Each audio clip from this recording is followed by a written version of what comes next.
ವಿಶ್ವ ಕಪ್ ಗೆದ್ದ ಟೀಂ ಇಂಡಿಯಾಗೆ ಮೋದಿ ಅಭಿನಂದನೆಯನ್ನ ಸಲ್ಲಿಸಿದ್ದಾರೆ. ರೋಹಿತ್ ಶರ್ಮಾಗೆ ಮೋದಿ ಫೋನ್ ಮಾಡಿದ್ದಾರೆ. ಫೋನ್ ಮಾಡಿ ಇಡೀ ಒಂದು ಟೀಮ್ ಅನ್ನ ಮುನ್ನಡೆಸಿದ ನಾಯಕನಿಗೆ, ಕಪ್ತಾನನಿಗೆ ಅಭಿನಂದನೆಯನ್ನ ಸಲ್ಲಿಸಿದ್ದಾರೆ ಪ್ರಧಾನಿ ನರೇಂದ್ರ ಮೋದಿ. ರೋಹಿತ್ ಶರ್ಮಾ ಅವರ ನೇತೃತ್ವದಲ್ಲಿ ಈ ಒಂದು ತಂಡ ವಿಶ್ವ ಕಪ್ ಅನ್ನ ಗೆದ್ದಿದೆ, ವಿಶ್ವ ಕಿರೀಟವನ್ನ ಮುಡಿಗೇರಿಸಿಕೊಂಡಿದೆ. ಆಟಗಾರರ ಬಗ್ಗೆ ಮೆಚ್ಚುಗೆಯನ್ನ ವ್ಯಕ್ತಪಡಿಸಿದ್ದಾರೆ ನರೇಂದ್ರ ಮೋದಿ. ನರೇಂದ್ರ ಮೋದಿ 3ನೇ ಬಾರಿ ಪ್ರಧಾನಿಯಾದ ನಂತರ ಇದೇ ಮೊದಲ ಬಾರಿಗೆ ಮನ್ ಕಿ ಬಾತ್ ನಲ್ಲಿ ಮಾತನಾಡ್ತಿದ್ದಾರೆ. 4 ತಿಂಗಳ ಹಿಂದೆ ಫೆಬ್ರವರಿ 25ರಂದು 110ನೇ ಮನ್ ಕಿ ಬಾತ್ ಕಾರ್ಯಕ್ರಮವನ್ನ ಮೋದಿ ನಡೆಸಿಕೊಟ್ಟಿದ್ರು. ಈಗಾಗಲೇ ಮನ್ ಕಿ ಬಾತ್ ಆರಂಭ ಆಗಿದೆ, ಕೇಳೋಣ.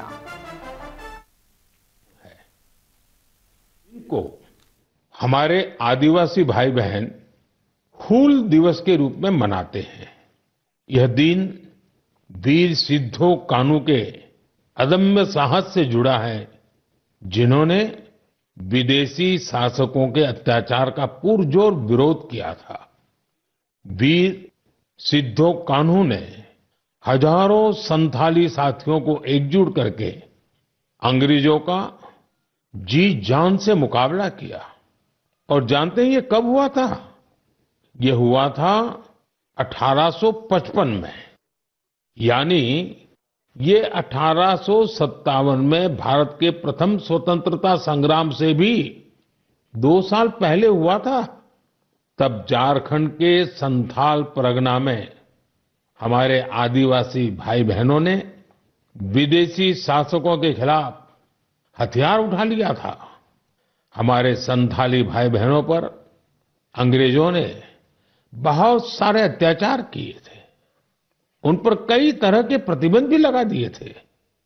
इस संघर्ष में अद्भुत वीरता दिखाते हुए वीर सिद्धो और कान्हू शहीद हो गए। झारखंड की भूमि के इन अमर सपूतों का बलिदान आज भी देशवासियों को प्रेरित करता है। आइए सुनते हैं संथाली भाषा में इन्हें समर्पित एक गीत का अंश।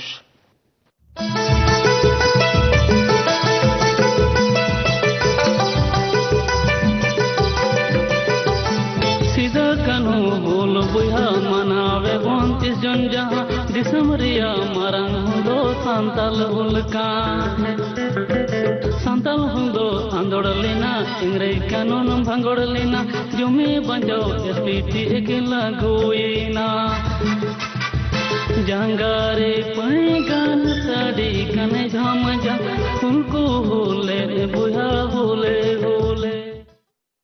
मेरे प्यारे साथियों, अगर मैं आपसे पूछूं कि दुनिया का सबसे अनमोल रिश्ता कौन सा होता है, तो आप जरूर कहेंगे मां।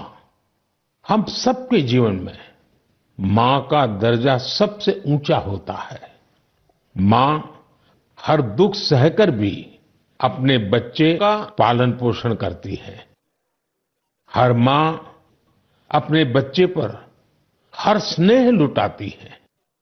जन्मदात्री मां का ये प्यार हम सब पर एक कर्ज की तरह होता है, जिसे कोई चुका नहीं सकता। मैं सोच रहा था, हम मां को कुछ दे तो सकते नहीं, लेकिन और कुछ कर सकते हैं क्या? इसी सोच में से इस वर्ष विश्व पर्यावरण दिवस पर एक विशेष अभियान शुरू किया गया है। इस अभियान का नाम है एक पेड़ मां के नाम।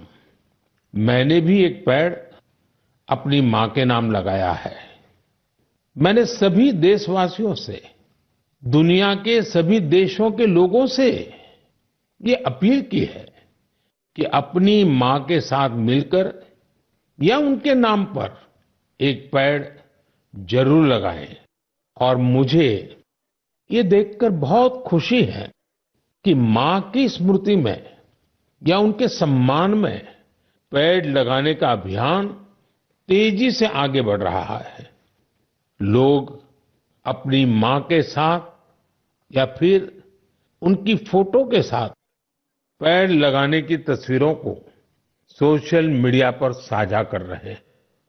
हर कोई अपनी मां के लिए पेड़ लगा रहा है, चाहे वो अमीर हो या गरीब, चाहे वो कामकाजी महिला हो या गृहिणी। इस अभियान ने सबको मां के प्रति अपना स्नेह जताने का समान अवसर दिया है। वो अपनी तस्वीरों को #PlantForMother और #एक पेड़ मां के नाम इसके साथ साझा करके दूसरों को प्रेरित कर रहे हैं।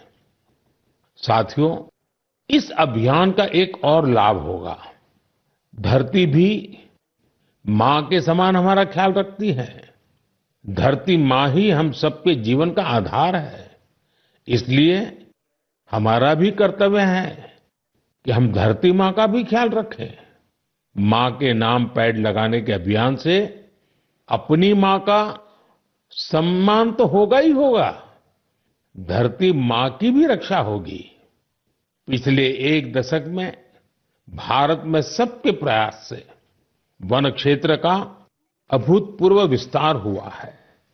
अमृत महोत्सव के दौरान देश भर में 60,000 से ज्यादा अमृत सरोवर भी बनाए गए हैं।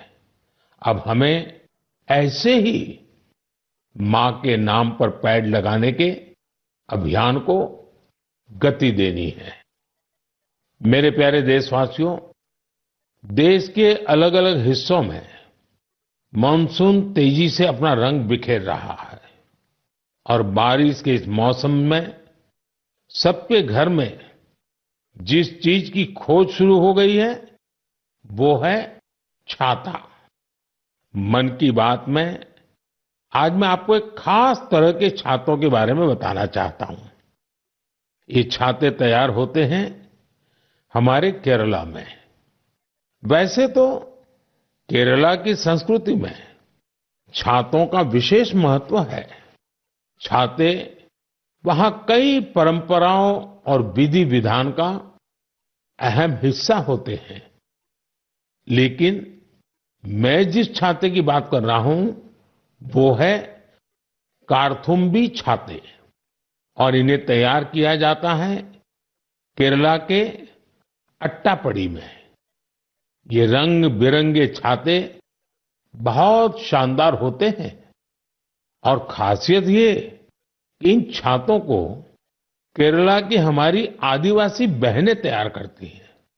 आज देश भर में इन छातों की मांग बढ़ रही है। इनकी ऑनलाइन बिक्री भी हो रही है। इन छातों को वट्टालक्की सहकारी कृषि सोसाइटी की देखरेख में बनाया जाता है। इस सोसाइटी का नेतृत्व हमारी नारी शक्ति के पास है। महिलाओं के नेतृत्व में अट्टापडी के आदिवासी समुदाय ने एंटरप्रेन्योरशिप की अद्भुत मिसाल पेश की है। इस सोसाइटी ने एक बैम्बू हैंडीक्राफ्ट यूनिट की भी स्थापना की है। अब ये लोग एक रिटेल आउटलेट और एक पारंपरिक कैफे खोलने की भी तैयारी में है। इनका मकसद सिर्फ अपने छाते और अन्य उत्पाद बेचना ही नहीं है, बल्कि ಕನ್ನಡಿಗರ ಮೆಚ್ಚಿನ ನಿಮ್ಮ ನ್ಯೂಸ್ 18 ಕನ್ನಡ ಈಗ ವಾಟ್ಸ್ಆಪ್ನಲ್ಲಿಯೂ ಲಭ್ಯ. ಕರ್ನಾಟಕ ಮತ್ತು ದೇಶ ವಿದೇಶದ 360 ಡಿಗ್ರಿ ಸುದ್ದಿ ವಿವರವನ್ನ ನೀವು ನಿಮ್ಮ ಕೈ ಬೆರಳುಗಳಲ್ಲಿಯೇ ಪಡೆಯೋದಿಕ್ಕೆ ಈ QR ಕೋಡ್ ಅನ್ನು ಸ್ಕ್ಯಾನ್ ಮಾಡಿ. ನಮ್ಮ ಚಾನೆಲ್ ಅನ್ನು ಫಾಲೋ ಮಾಡಿ, ನೋಟಿಫಿಕೇಶನ್ ಆನ್ ಮಾಡಿ.